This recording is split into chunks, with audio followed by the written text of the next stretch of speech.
So, what happens when the one person who takes care of everyone finally gets a chance to take care of herself? We're going to dive into that question with this analysis of the film Masha, which is all about the quiet, overwhelming life of a single mother who finds herself at a major crossroads. You know, this one line from our main character, Masha, says it all. It's not just that she's tired. It's a statement about her entire existence. This feeling of being in a constant state of suspended animation, just completely exhausted.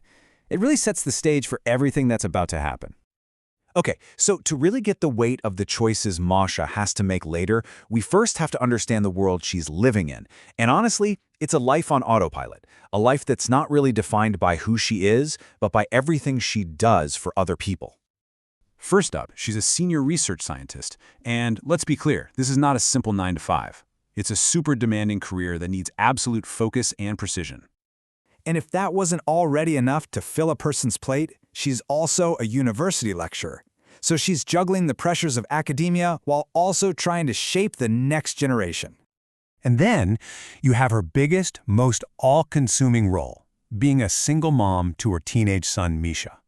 It's the job that never, ever ends. You can almost feel how these roles are just stacked on top of each other, getting heavier and heavier, almost threatening to just collapse.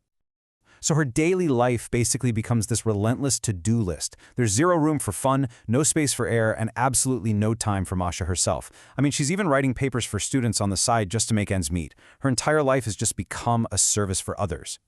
And right here, she just lays it all out. She spells out the core of her problem for us. There is literally no space left for her. It's like her responsibilities have completely hollowed out her identity, leaving this huge void where a personal life is supposed to be. But then, of course, something has to give. A family health scare shatters her routine, an ambulance shows up, and into this perfectly scheduled, suffocating life walks Alexei, an ambulance doctor who plays by a completely different set of rules. And what's his main rule? It's impulse. See, while Masha's life is all about careful planning and obligation, Alexei is driven by sudden urges, by what he feels in the moment. This isn't just a quirky personality trait. It's the force that's about to turn her entire world upside down. So when Masha, totally confused, asks him why he's suddenly showing up everywhere, offering her rides, waiting for her outside of work, this is his only explanation. He doesn't have some grand plan. He just has a feeling, an impulse to be near her. It's that simple. And right here, you can see their two worlds colliding. Masha sees his attention through the lens of her responsibilities. It's ridiculous because, well, where would it even fit?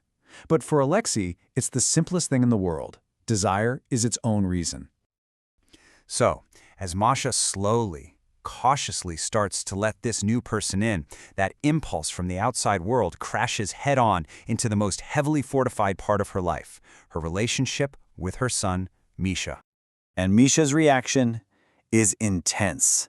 For him, Alexei isn't a source of happiness for his mom. He's an invader. This isn't just some teenage tantrum. It's a desperate, territorial cry to protect the stability he feels is slipping away. So, what Masha sees as this fragile little spark of hope for a future, Misha sees as a direct threat. It's the same exact situation, the same man, but they're living in two completely different and totally irreconcilable realities. And this brings us to a question that feels so universal, something so many families have to navigate. How do you balance a parent's need for their own life and fulfillment with a child's fundamental need for a stable, unchanging home? Masha really tries to bridge that gap. She tries to have it all, to keep her son secure and find her own happiness. But the pressure just becomes too much, and her meticulously built life starts to unravel in a pretty catastrophic way.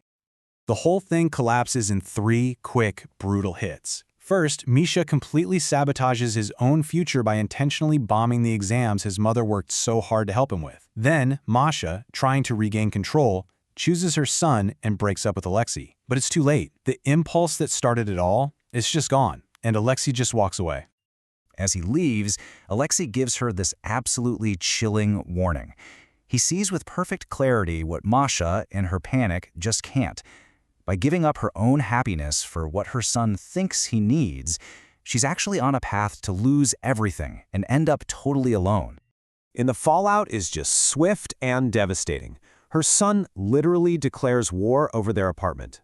Masha, completely overwhelmed, quits one of her jobs, shedding a huge piece of who she is. And Misha, with no college plans, enlists in the army, leaving her anyway.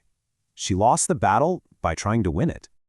But the film doesn't just end there in tragedy. It actually ends with transformation.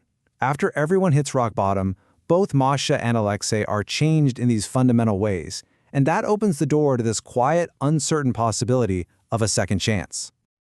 We find out that Alexei sold his beloved collection of model cars. He threw away that map of Europe that was his lifelong dream.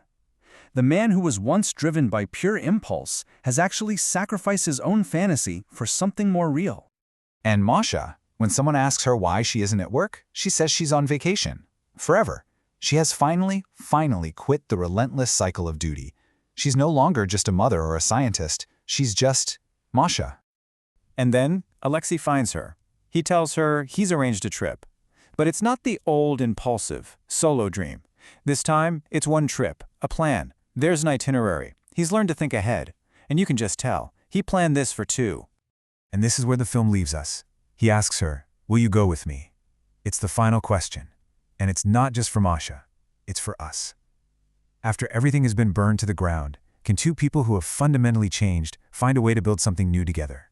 For the very first time, the choice is hers, and hers alone.